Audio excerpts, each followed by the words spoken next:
Qu'est-ce que c'est que le temps d'une bière, sinon que le temps qu'on prend pour parler des gens, de la bière et du temps qui passe? On s'intéresse à l'histoire, mais on s'intéresse surtout à l'histoire des gens, de leur nourriture, de leur breuvage, de leur passion, de leurs soucis, de leurs problèmes et de leurs solutions parfois. Et dans cet épisode du temps d'une bière, on parle avec les brasseurs du temps, qui, selon moi, s'intéressent aussi au temps Euh, oui, au brassage, au temps, et aux gens.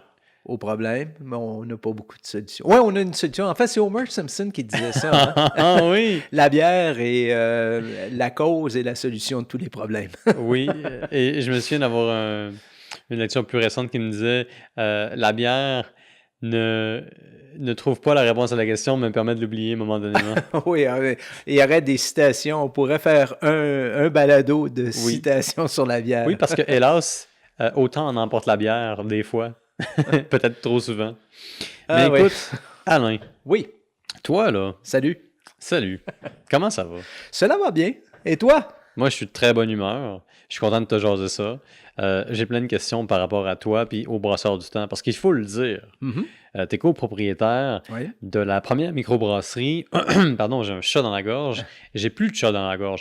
T'es le copropriétaire avec tes associés de la première microbrasserie installée dans l'Outaouais, je pense, hein, en 2009. Oui, exactement. Oui, tout à fait. Ben, il y avait il y a 100 ans, il y avait des brasseries. On n'est pas Mhm. la première brasserie à avoir, la première entreprise à avoir brassé de la bière à Hull ou dans l'Outaouais. Il y en a eu d'autres. Et puis, comme c'était pas Molson et Labatt, c'était des brasseries indépendantes. Ouais, ouais. Et comme il n'y avait pas le volume de Molson et Labatt, c'est probablement des microbrasseries à ce C'était des moment-là. Mais, microbrasseries avant le nom. ben, c'est ça. Dans le Alors, fond, ça là, compte pas. c'était les hipsters du brassage. Avant le nom du hipster du Voilà, brassage. voilà. Mais bon, dans le mouvement des microbrasseries, le mouvement contemporain des microbrasseries, on est effectivement la première microbrasserie à avoir pignon sur rue dans l'Outaouais. Mhm. On est là depuis 2009. 13 ans. Mettons qu'on retourne dans le temps, là. Mhm. Toi, puis tes amis, puis tes associés, puis tes partenaires, en 2009, Ouais. vous vous lancez en affaires, puis vous fondez le BDT. À quoi est-ce que vous pensez? D'abord, je dois corriger la date. On a ouvert nos portes en 2009, mais on a pensé au projet longtemps d'avance. En fait, ça nous a pris à peu près 4 ans. 4 ans, OK. Oui, et pourquoi? Ben, oui, il y a le plan d'affaires. Bon, faut réfléchir quand même quand on se lance dans un projet comme ça. Il y a les... Mais pour nous autres, ce qui était important, puis ce qui était difficile, c'était la localisation. Tu sais, quand Mhm. tu arrives à marché vierge, tu peux pas. Faut que tu sois à la bonne place, faut que tu aies un beau produit. On avait, nous autres, beaucoup d'ambition par rapport à ce qu'on voulait faire. On Mhm. savait ce qu'on voulait présenter, ou à peu près, mais tu sais, il fallait avoir le décor, il fallait avoir le cadre pour le faire. Et puis, honnêtement, ça a été assez compliqué. Ah ouais? Ouais, ouais. De trouver l'endroit, l'Outaouais, c'est pas évident, tu sais, de se trouver un centre-ville d'abord. Mhm. Est-ce qu'on veut être un commerce bon, par lequel, ben, où on passe devant et on dit on va s'arrêter prendre une bière? Est-ce qu'on veut être une destination? Est-ce qu'on veut Mhm. valoriser, au contraire, la bière plus manufacturée, donc d'être dans un endroit un peu plus industriel? Il y a Mhm. la question des permis aussi, parce qu'on ne pouvait pas être n'importe où. Là. Tu produis, là. Ça te prend un permis spécial. Il fallait, à la base, nous autres, on nous disait qu'il fallait être dans un parc industriel. Il fallait qu'il y ait un... Ah Oui, oui. oui, parce que on voulait avoir euh, un permis. En fait, là, on s'est rendu compte qu'il y avait toutes sortes de permis pour toutes sortes de choses. Là. Fait qu'il fallait avoir un permis industriel pour faire de la transformation et être dans un parc industriel, ce qui nous limitait beaucoup là, dans nos ambitions. Alors, on a exploré toutes sortes de possibilités. Et puis, en tout cas, c'est ça qui a pris beaucoup de temps, de connaître exactement là, les enjeux réels auxquels on faisait face. Tu sais, c'était un rêve de kid, là, de faire une microbrasserie, faire de la bière, puis tu dis c'est simple. Mhm. Puis je pense qu'aujourd'hui, c'est plus simple, même malgré le fait qu'on n'était pas les premiers. En fait, ça aussi, c'était On se considérait à ce moment-là, en 2009, en retard. Tu sais. On disait, ben, il n'y a pas de microbrasserie dans l'Outaouais, il y en avait un peu partout au Québec. Puis on était une des, puis surtout une grande région où il n'y avait pas de microbrasserie. On se considérait comme être à la queue du peloton, mais là, on s'est rendu compte que finalement, on est à peu près dans le premier tiers des microbrasseries avec un recul historique parce qu'il y en a eu Ouais. beaucoup d'autres après nous. Bref. En retard et pourtant en avance en même temps, OK. si on veut. En retard, en avance, en même temps. Ouais. OK. Oui, Ben oui, oui. c'est dans les temps, c'est dans le temps. Absolument. Absolument. Alors, on a appris beaucoup, puis il fallait faire nos leçons pendant ces années-là, pendant qu'on cherchait une place pour asseoir la brasserie réellement. Alors, je me rappelle plus de ta question. J'essayais de lier ça. Ben, c'est ça, parce que c'est une question très vaste en Ouais. général. Tu sais, j'essayais de recréer l'état d'esprit que toi et tes associés, vous aviez quand vous vous êtes lancé dans le projet que vous avez développé pendant plusieurs années. Ouais. Parce que, tu sais, moi, je me demande quelles sont les peurs, quels sont les défis, Ouais. quelles sont les choses auxquelles on pense pas au début, Ouais. puis qui finissent par s'annoncer comme ça de façon imprévisible. Je vais te dire, dès le départ, nous, on avait une vision. D'accord? Alors, ça, c'était important, puis il fallait garder notre vision en tête. Nous autres, on voulait faire quelque chose, on dit, OK, on est conscient qu'on arrive un peu en retard sur le marché, ou on le croyait du moins à ce moment-là. Mais par contre, on va arriver avec un produit qui va rattraper un peu le temps, dans le sens qu'on va arriver avec Hey, un là, tu me parles. concept. Là, tu utilises les mots magiques. Voilà. Alors, on va arriver avec un concept différent et en même temps rassembleur, tu sais. Et puis, bon, on a été chanceux. Tu sais, on a eu des embûches parce qu'en fait, on visait l'endroit où on est en ce moment. C'est important. Puis je pense que ça vaut la peine de faire une parenthèse à ce moment-ci pour parler du Château d'eau, là, du 170 Montcalm. Parce que, bon, cet endroit-là est situé sur le bord d'un ruisseau qui s'appelle le ruisseau De la brasserie. de la brasserie. Il s'appelait là. Il s'appelait de même avant qu'on soit là. Tu sais, c'est pas- Vous ne l'avez pas nommé, vous ne l'avez pas inventé. C'est ça que les C'était gens sur la pensent carte. aujourd'hui. Ça fait Ouais. longtemps que vous êtes là, le ruisseau porte votre nom. Non, non. Ouais, oui. Le ruisseau de la brasserie porte son nom pour une raison bien précise. C'est un bâtiment historique. Pour nous autres, l'histoire a toujours été importante. Là. Ça faisait partie, on voulait amener la bière, qui a une longue histoire, en fait. La bière est la boisson alcoolique est la plus ancienne au monde et tout ça. Donc, il y a toujours une histoire. L'histoire, la bière se raccrochait à l'histoire se raccrochait à la bière. Et puis, pour nous autres, c'était important, de par nos racines, de ramener tout ça là, dans un concept géo-historique là, de l'Outaouais et de camper ça quelque part. Là. Et là, il y a le ruisseau de la brasserie, on fait des recherches, on se rend compte que le château d'eau, cet endroit-là, ce bâtiment historique-là, était en réalité la brasserie qui a donné le nom au ruisseau. C'était une brasserie distillerie qui plus est, qui a été fondée par Philemon Wright, qui était le fondateur de la ville de Hull, Wrightville à ce moment-là. Donc en 1820, c'était une brasserie qui était là, sur le ruisseau de la brasserie. La rue Montcalm s'appelait d'ailleurs la rue de la brasserie Brewery Street. Ben oui. Okay? Alors, donc, on redonnait, si on pouvait obtenir ce site-là, on redonnait au site sa vocation historique. C'est ça. Donc, une signification. On redonnait une signification à ce bâtiment-là. Parce qu'au cours des ans, c'est sûr que ça a changé de place. La dernière utilisation qu'on connaissait du bâtiment, en fait, qu'on connaissait, que tout le monde connaissait, c'était un écomusée des sciences naturelles. Hein?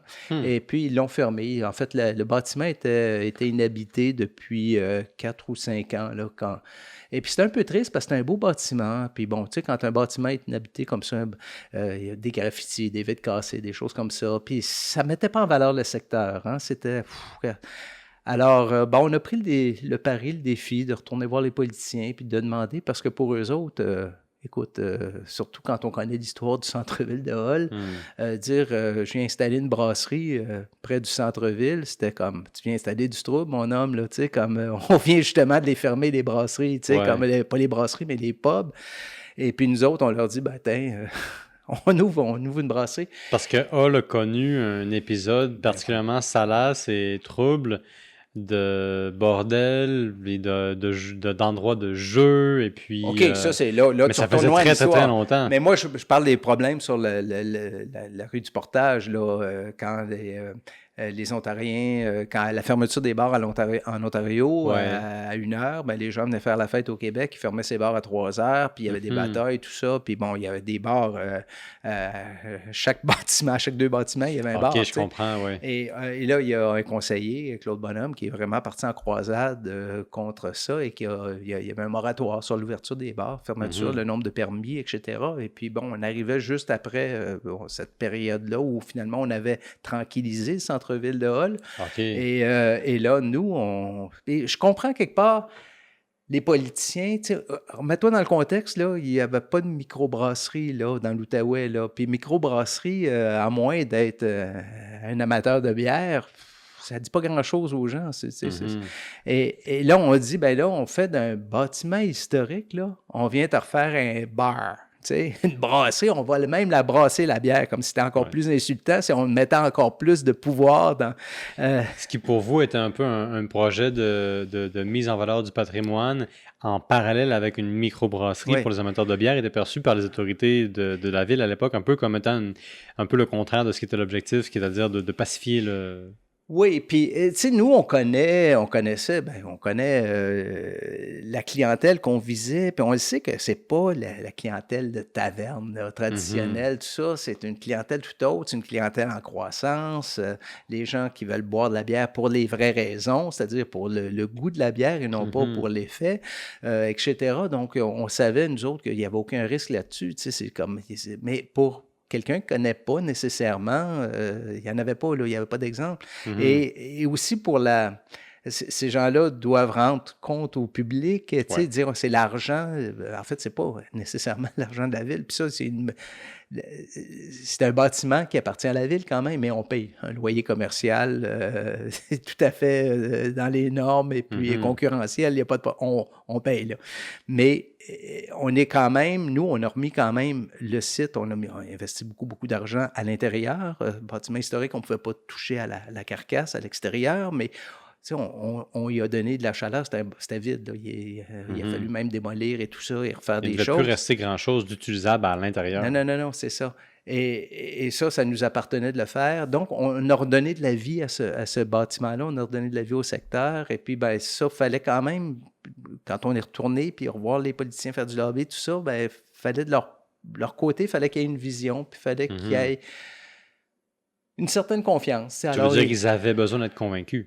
Oui, ils ont eu besoin d'être convaincus parce qu'au début, il n'y en était pas question. Et puis, ben, pour nous autres, après avoir vu différents autres endroits, on est revenu à cet endroit-là en disant c'est vraiment là qu'il faut être. Là, si on veut vraiment faire notre projet, les Brasseurs du Temps, incorporer un musée, revenir avec nos styles de bière traditionnels, puis redonner le goût. Et c'est ça qui s'est passé. On a été obligé de retourner voir les politiciens. Ils ont fini par accepter avec certaines réserves. On dit, on va voir, on ne s'embarquait pas sur un projet à long terme, mais nous autres, on avait des investissements à faire, donc on a demandé quand même certaines garanties. Mais effectivement, du jour au lendemain, quand on a ouvert nos portes, ça a été un succès fou, un succès monstre. Plus que ce que vous aviez prévu? Ah mon Dieu, oui. On ne savait pas vraiment à quoi s'attendre, puis... mais oui, parce qu'on était débordés, littéralement débordés au début. On ne savait plus où donner de la tête. Aucun de nous avait de l'expérience en restauration ou dans la gestion de bar. Il a fallu se faire accompagner un peu là-dessus, mais la courbe d'apprentissage était très élevée, très à pic. Hein. Qu'est-ce qui t'a le plus marqué, mettons? Tu commences ta microbrasserie, ben je veux dire, ça faisait 4 ans que vous étiez sur le projet. Oui. Puis là, les portes ouvrent en 2009. Fait que en termes de, mettons, courbe d'apprentissage extrêmement raide, qu'est-ce qui, mettons, toi, t'a le plus frappé? Que c'est pas la même chose sur papier puis dans la vraie vie. Hein. T'as beau dire on va faire nos chiffres, tout ça, mais quand ça arrive, là, puis tu vois Ah mon Dieu, je me rappelle les premières factures. Les premières factures qui descendent, des petits planchons, on avait des ribambelles, là, des guirlandes de factures, gens qui se... Mais les gens ont été gentils, ont été bons, ont compris, nous ont accordé une certaine grâce. On Mhm. commençait. Et puis au début, on n'avait même pas nos bières. Hein. On faisait venir, parce que c'était une question de permis aussi, c'est qu'il faut que tu montres que tu puisses produire. Tout ça, mais on était pressé d'ouvrir, puis on ne voulait pas rater non plus la saison. On a ouvert au mois de mai. Alors, quand C'était on pas a vos ouvert, bières à c'était pas vous? nos bières. On avait des bières de microbrasserie, mais OK. d'autres bières. On disait, on avait nos installations, on commençait à brasser, mais les bières n'étaient pas prêtes. Alors, OK. éventuellement, tranquillement, on a amené nos bières, mais encore là, tu sais, faut que tu rebrasses ta même bière avant de passer à une Mhm. deuxième bière pour pas être en rupture de stock. Alors, on a eu une ou deux bières, un bout de temps, trois bières, puis à un moment donné, quand on était capable de produire au rythme où les gens nous vidaient nos bières, les méchants. Produire au rythme où elle se met vider. C'est excellent comme nom approche. Ah oui, on était fâchés. Moi, les clients nous boivent toutes nos bières, il nous en reste Eh plus mon Dieu, c'est donc au plate. vol. Ben oui, parce qu'il faut brasser. Il faut Ben prévoir, oui. en fait. Ça, c'est un truc, Oui. j'imagine, qu'on ne perçoit pas facilement à l'avance. C'est que brasser, c'est aussi gérer un inventaire. Ah, Seigneur, oui. C'est beaucoup de ça. Ah oui. Oui, oui, oui. Là, la question se pose, c'est si toi, t'as juste 2-3 brassins, ben je veux dire, 2-3 crus, voyons, est-ce que je vais bien le dire? La question qui se pose, est-ce que je vais bien le dire? Si tu as 2-3 places pour fermenter la bière, il faut que tu choisisses à bon escient qu'est-ce que tu fermentes quand, qu'est-ce que tu brasses quand et pourquoi. Oui, parce qu'il y a un temps, là, pour les gens qui ne savent pas, mais tu sais, ça prend du temps à faire la bière. Là. Tu peux Ah pas oui. juste dire j'en fais une, puis tu remplis ça, là, comme Ben faire oui. couler le L'eau de robinet, robinet, puis ouais. c'est ça. Alors, ça prend un certain temps, en fait. Ça prend de 2 à 3 semaines juste pour le processus de fermentation. Donc, je pense qu'on a pris la bonne décision au début, c'est qu'on sait pas, on n'est pas parti en fou, on a brassé une bière bien faite, les gens l'ont connue, ont apprécié. Après ça, on a passé une deuxième, on y a été très progressivement, jusqu'à ce qu'à un moment donné, on soit capable de remplir nos pompes, là, puis d'avoir... Parce que c'est une loi, en fait, une loi du marché. À un moment donné, si tu as différents produits, puis que les gens essaient les différents produits, ben tes bières vont s'écouler moins rapidement. Ben, tu vas vendre le même volume, mais en divisant en différentes produits. Mettons que tu as 4 bières, tu vas le diviser Ouais. en 4 bières au lieu de diviser en 2 bières. Tu sais. Alors, ça nous permettait, à un moment donné, là, de mettre la tête au-dessus de l'eau et puis d'être en mesure de gérer un peu plus notre production pour Ah, mais planifier. c'est bon, ça, c'est un bon concept. Fait que la diversité de vos bières vous permettait de garder plus de bières. Dans le fond. C'est ça, parce qu'on le savait dès le départ qu'on voulait en produire, tu sais, on avait notre idée là, de ce qu'on voulait faire comme base. Et oui, mais on s'est dit, il ne faut pas aller trop vite là-dessus. On va le faire progressivement pour assurer au moins le public qu'on puisse avoir de nos bières pour venir en disant, ben on va en avoir plusieurs, mais pour l'instant, buvez des bières invitées. Tu sais. Alors, on ne voulait pas tout de suite aller là. Et c'est ce qui a fait en sorte que, tranquillement, on a établi nos classiques. Là. Parlons-en de vos classiques, parce que un petit peu plus tôt, tu me disais, puis ça m'a beaucoup accroché, en raison du pourquoi, du comment, de parce que du podcast, qui est vraiment l'histoire. Tu me dis que tu t'es intéressé, toi et tes associés, vous étiez intéressés par les bières plus traditionnelles. Donc, il y avait un retour aux sources, autant au niveau du bâtiment qu'au niveau du liquide, qui est notre breuvage tant aimé. Ouais. Fait que parle-nous un peu des bières traditionnelles que vous avez voulu commencer à brasser. Le défi qu'on avait quand on est arrivé, c'est le fun d'être la première microbrasserie, mais on s'est dit la première bière, quand tu y penses, la première bière que tu vas faire, ça va être quoi? Ouais.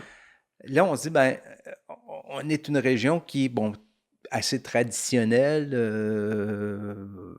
Il n'y a pas de microbrasserie. Les gens ne connaissent pas nécessairement autre chose. Une bière, c'est une bière. On s'est dit, bon, on va faire une bière qui est assez populaire, courant populaire, accessible. Okay? Le plus grand marché possible. Blonde, accessible. Oui, mais sauf que. Sauf que, et on est une microbrasserie. Si on l'a fait, grand marché, puis tout ça, que c'est une bière comme les bières qu'on retrouve dans le commerce, les gens vont dire, ben c'est quoi là? Elle est juste plus chère, puis vous vous appelez microbrasserie, tu sais. Alors, il a fallu y donner une différence. Alors, il fallait faire une bière qui était, je dirais pas une bière de compromis, mais d'aller chercher les deux, d'être en même temps différent, puis en même temps accessible. Hmm. Alors, pour nous, on s'est dit, bon, on va faire une bière blonde, on va faire une pale ale un peu nord-américaine, en y donnant un goût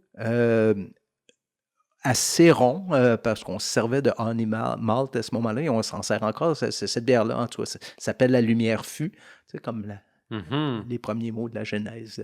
Pour nous Oui, autres, oui. c'est après tout ce C'était la temps-là. genèse de votre microbrasserie. Exactement. Puis après tout cet effort-là, quand on l'a fait couler pour la première fois, la Hey, mais lumière vous fut. Puis avez dû célébrer ce moment-là. ouais, Petite parenthèse de juste accomplissement personnel / professionnel / financier. ouais, Quand vous avez réalisé que vous aviez enfin un produit dont vous étiez fier, ça a dû être un méchant party dans votre sous-sol de fermentation. ouais.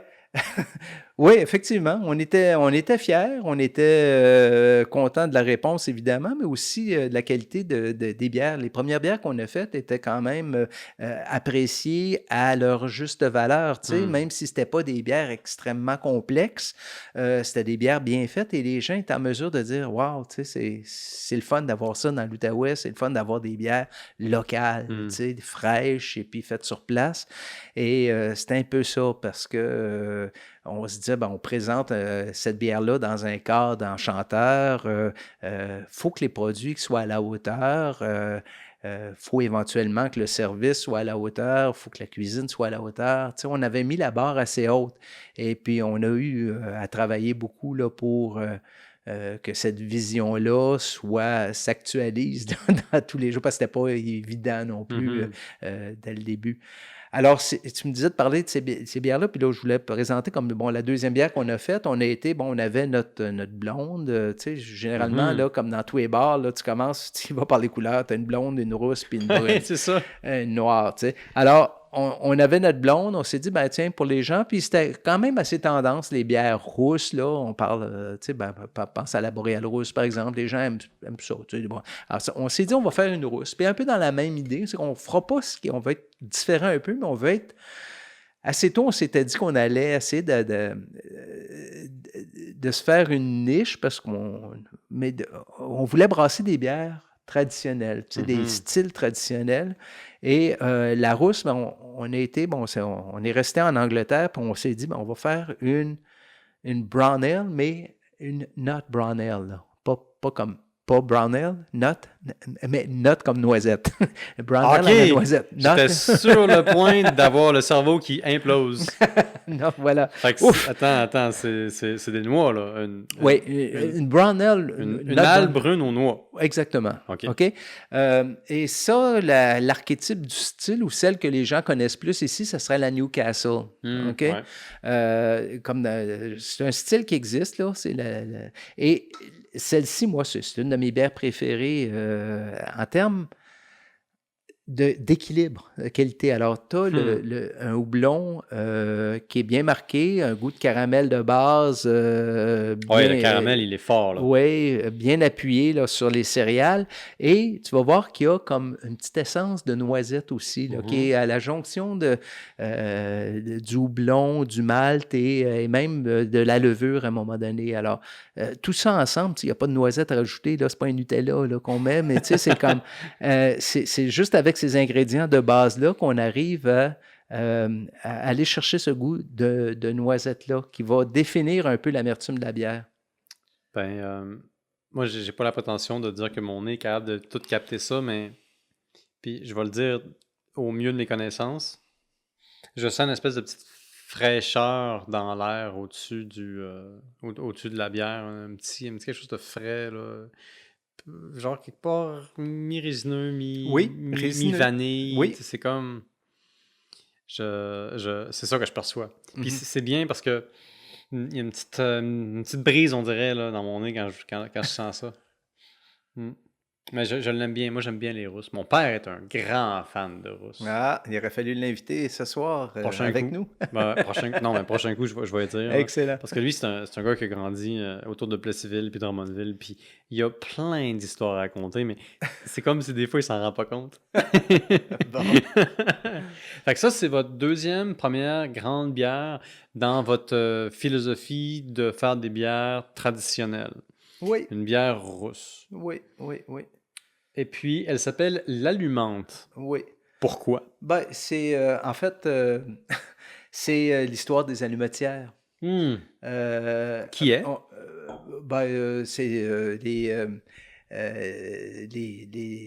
dames, le cheap labor que Hmm. les grandes compagnies embauchaient pour faire les petites allumettes là, B&D, là. Alors, les allumetières étaient, à un moment donné, je connais pas toute l'histoire. Je sais pas si on le décrit à un moment donné, je pense qu'on le met dans le menu, mais il faudrait inviter Michel Prévost pour en parler. Il pourrait te faire un podcast complet sur, C'est sur clair. les allumetières. J'en profite pour faire un salut à Michel Prévost, qui est un grand collaborateur et un grand ami du balado. Les allumetières, Oui, c'était une culture, c'était une industrie, c'était un patronat, c'était l'ère du temps. C'est que les allumettes, Eddie, oui, c'était probablement la plus grande manufacture d'allumettes à l'époque, décidément jusqu'à la Deuxième Guerre mondiale. Puis il y avait beaucoup de femmes qui étaient employées comme exact. allumetière, qui a donné son nom à la fameuse, Le boulevard. le fameux là. boulevard Ouais, que ouais, j'emprunte tous les jours. exactement. Fin de la parenthèse. Alors, c'est ça. En fait, nous, tu remarqueras que chacune de nos bières a un nom, ce qui n'est pas évident maintenant, encore aujourd'hui, dans le monde des microbrasseries, mais non seulement un nom, mais on a tenu, même si c'était des bières qui n'étaient pas au début embouteillées ou mises en canette, on a tenu à avoir une icône aussi pour chacune des bières. On voulait toujours donner une personnalité à nos bières, qu'on les associe à quelque chose. Puis ce quelque chose-là, c'est généralement l'histoire, la géographie de la région. On veut que ce soit des bières locales. Tu sais. Hey, la bière comme instrument de revalorisation Oui, de la région oui, ou de la ville. oui. Quelle belle idée. Mhm. Merci. Ben oui. Mais c'est important pour nous, là.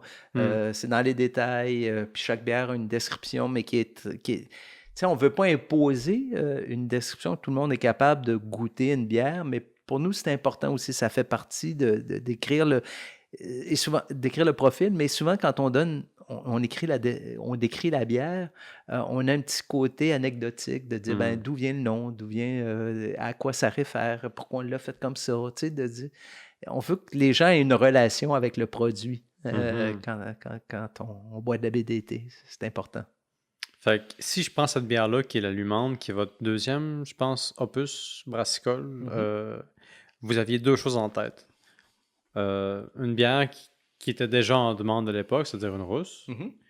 Puis le volet historique, c'est-à-dire les allumetières qui ancrent la rousse dans Hall, c'est-à-dire dans Gatineau. C'est ça que vous aviez en tête. Oui, oui, oui. Là, on prenait, tu sais, parce que la première, évidemment, qui s'appelle la lumière fut, ben, il n'y a pas.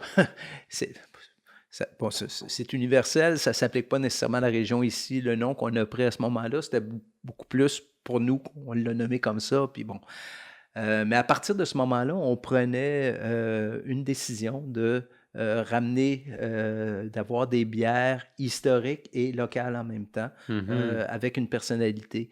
Après ça, ben là, je ne le sais plus dans l'ordre, mais tu sais, on a développé une Weizen là, qui était plus, on sortait un peu de l'Angleterre pour aller dans une inspiration un peu plus allemande, avec une bière de blé. On l'avait appelé cette bière-là au début l'écume de la chaudière, là, les chutes chaudières, tu sais, l'écume, parce que c'est comme une blanche, mais allemande. Là, tu sais, une Weizen, c'est une bière un peu plus trouble, un peu plus pâle. Comme on trouve dans les chutes, comme on trouve dans l'écume, il y a toujours de la mousse. Et là, on s'est fait, on a reçu une petite lettre des amis des îles de la Madeleine qui ont une bière qui s'appelle l'écume des mers. Puis ils disent, c'est peut-être pas la meilleure idée là, de l'appeler comme ça. Mais dans ce temps-là, il y avait moins de microbrasseries qu'aujourd'hui. Aujourd'hui, on ne saura même plus. Moi, je sais pas comment la moitié des bières s'appellent. Puis, mais bon, OK, c'est bien. On s'est rétracté. On a dit, OK, on peut trouver un autre nom, il n'y a pas de problème. Et là, on l'a appelé, on trouve sorti du dictionnaire des synonymes. On dit, OK, mais comment? Le bouillon, bouillonnement, le bouillon des chutes, là, tu sais. Ouais. Et le bouillon, moi, ça fait le bouillon de la chaudière. C'est correct. Ça a un sens aussi du point de vue de la préparation de la bière, parce qu'il faut la faire bouillir. Oui, c'est encore mieux. Puis il y a ça, puis il y a un petit côté un peu mystique, là, comme là, on voit la sorcière, quasiment le bouillon de la chaudière. Puis, Ben oui. tu sais, à à cause du nom des chutes aussi, chaudière, tu sais, puis ça fait comme, tu vois, le bouillon de la chaudière, c'est comme la potion dans la marmite. Ben moi, je te Puis, dirais que j'y vois un côté tout bonnement alchimiste. ouais. Et revenons même à l'histoire, le bouillon. La première bière qui a été développée à Québec là, par à la brasserie de Jean Talon, Ouais. tu sais, qui était comme finalement une pâte crue qu'on faisait fermenter. C'était quoi le nom de la première bière typiquement canadienne-française ou ça s'appelait le bouillon. Puis je l'ai appris beaucoup plus tard. Sérieux? Alors, finalement, C'est drôle parce que on remercie les gens des îles de la Madeleine de nous avoir c'est écrit ça. drôle. On a vraiment amélioré le nom de cette bière-là. Alors, le bouillon de la chaudière aura un sens à différents niveaux. Là, comme je trouve qu'elle prend tout son sens là, à ce moment-là, si on veut s'intéresser à l'histoire, puis à l'histoire régionale, l'histoire de la bière et tout. Alors, voilà. Puis on peut continuer parce qu'au cours des ans, on parle les premières bières, tout ça, mais on a développé au-delà de 40, 50 recettes de bières différentes là, qui ont été sur les pompes à un moment ou à un autre. Là. Alors là, à un moment donné, bon, on se limite, là, mais on ne s'empêche pas de faire des bières. Tu sais, au début, c'était des bières saisonnières. En fonction de la saison, ben, il y avait des bières plus, tu sais, comme la bière à la citrouille, par exemple, à l'automne. c'est super au populaire, printemps. ça, aux États-Unis. Ouais. Ben, ça a été historiquement extrêmement populaire aux États-Unis. Oui, oui. Oui, je me rappelle, c'est comme Buffalo Bill qui avait commencé ça. C'était le nom du brasseur, une microbrasserie, ouais, qui a fait la Pumpkin Ale, la première Pumpkin Ale. Mais dans le fond, ces bières-là, ces premières bières-là, tu sais, dans le fond, la citrouille, ça donne pas rien au goût, là. Au mieux, ça va donner une petite texture parce que, bon, une partie qui est fermentée, ouais, ça donne pas de goût. Ben, la citrouille, mange de la chair de citrouille, ça n'a pas un gros goût. Quand on réfère à la citrouille, on réfère surtout aux épices de tarte à la citrouille, à la muscade et puis à la cannelle. Et c'est ça c'est qui est le distinct de la goût, citrouille. finalement. Oui, tu ajoutes ces... Oui, parce que c'est la tarte à la citrouille que tu regardes. Quand tu manges une tarte à la citrouille, ça goûte pas vraiment à la citrouille, ça goûte les épices de tarte à la citrouille. Tu sais. Fait que ça veut-tu dire que ton référent, au terme de tes attentes de goût dans la bière à la citrouille, c'est les épices à la citrouille qui vont dans une tarte à la citrouille? C'est ça. C'est ça que c'est? OK. Alors, rares sont les brasseries qui vont même ajouter de la chair de citrouille, ça sert à rien, là, tu sais, mais nous autres, on le fait, puis on a toujours tenu à le faire, tu sais, parce que, bon... C'est plus près des origines, je ben, suppose. c'est ça. Ouais. Alors, c'est ça, tu sais, au cours des ans, on a développé différentes recettes, souvent des bières saisonnières. Les gens nous leur demandaient quand est-ce qu'elle va revenir telle bière. Fait qu'on la faisait revenir aux saisons, mais à un moment donné, ben, les gens veulent assez d'autres bières. Le marché explose. Il faut suivre un peu le marché aussi, puis on essaie de suivre les tendances, et puis bon, on revient au style classique. Alors, finalement, aujourd'hui, je dirais qu'on a développé quand même des bières...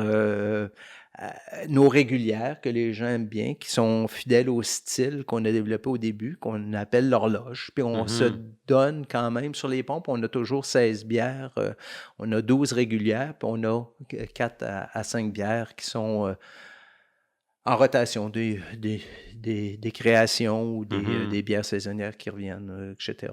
Alors, c'est un peu notre philosophie des bières en ce moment. Fait historique intéressant aussi, à un moment donné, on a fait, moi je ne me rappelle plus de l'année, là. On a embouteillé notre première bière qui était la Dom Dominator, qui était une Doppelweizenbock, donc une bock, une bière allemande au blé, un peu plus corsée, 8% d'alcool.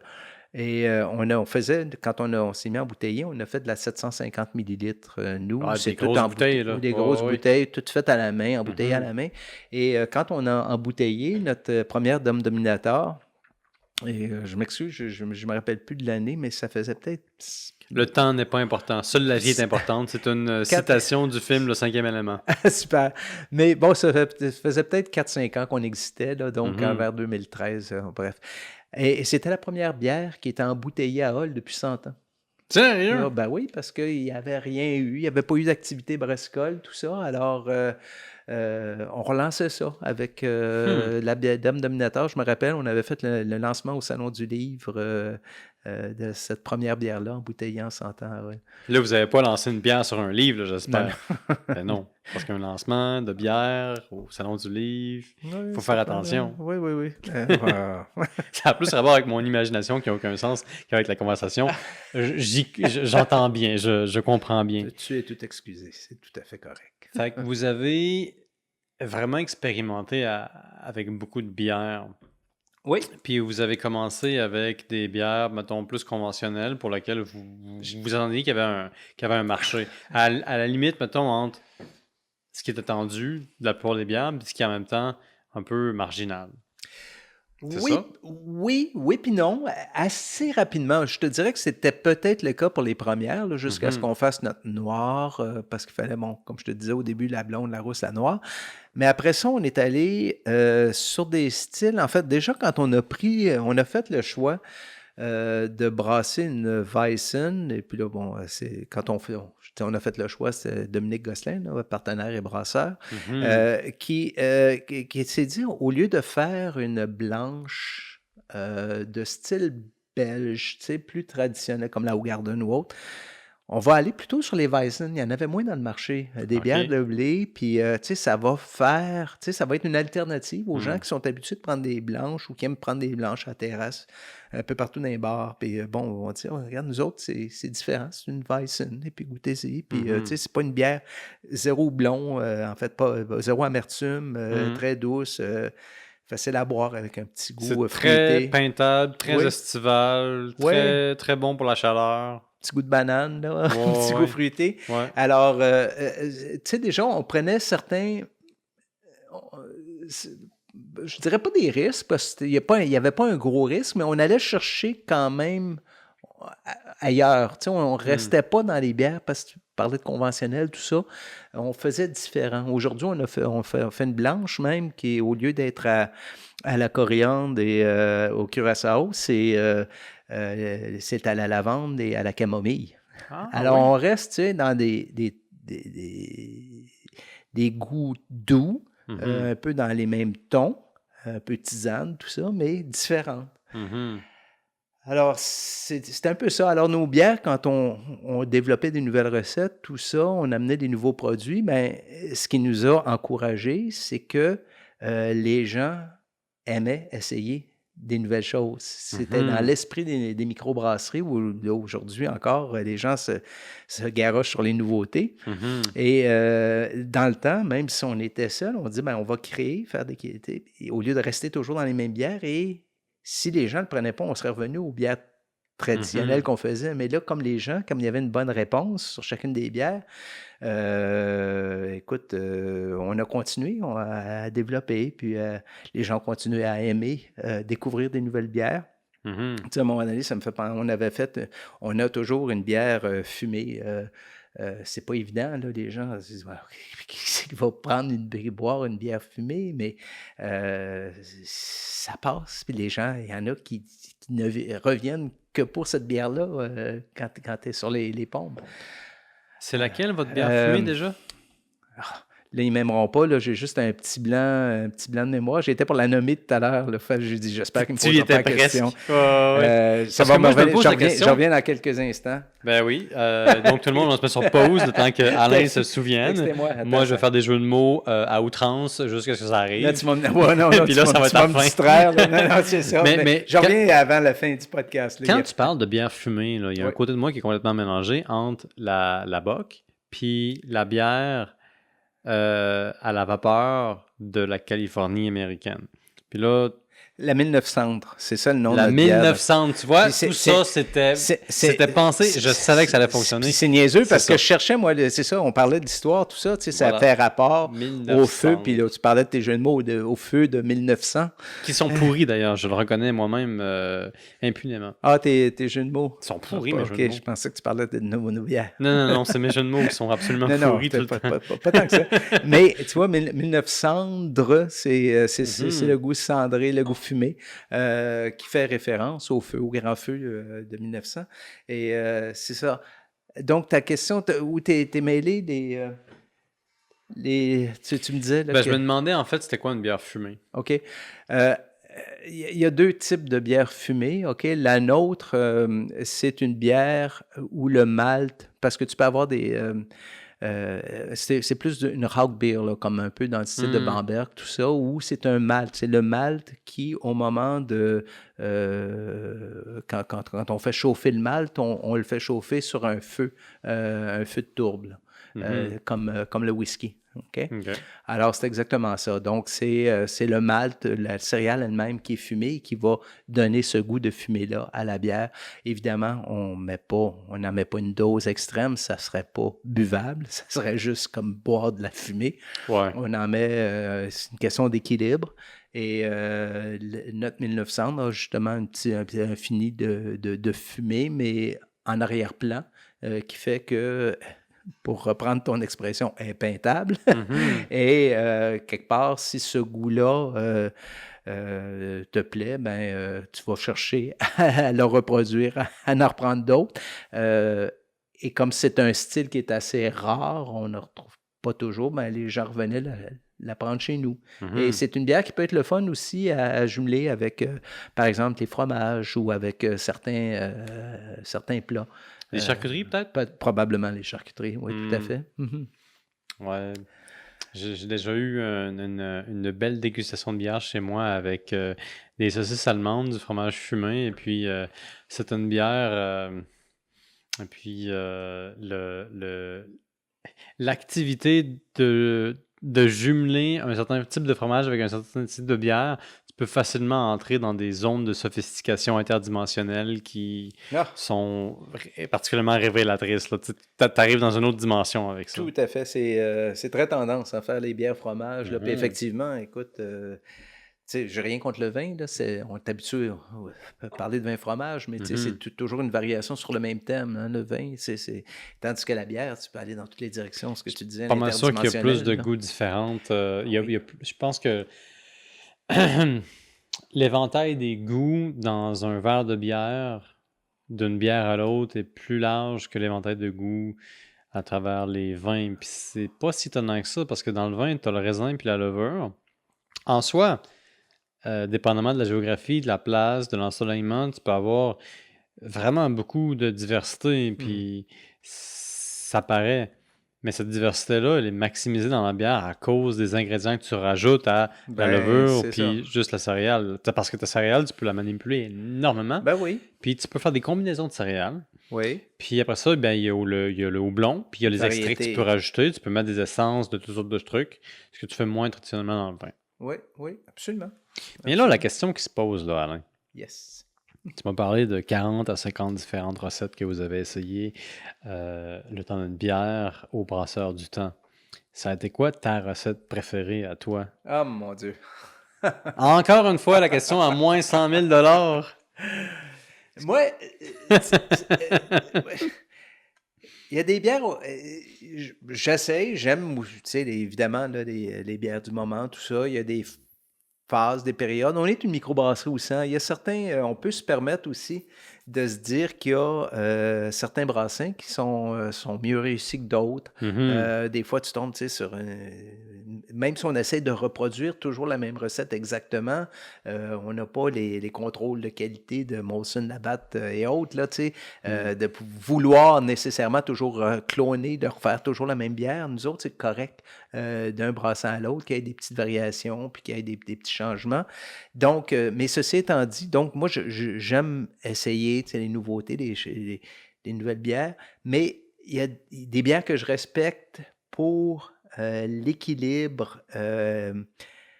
Entre autres, celle-là, moi, je reviens à L'allumante. l'allumante en me disant que je suis toujours ramené à me dire, c'est peut-être celle qu'on a toujours faite à mon goût, là. Mhm.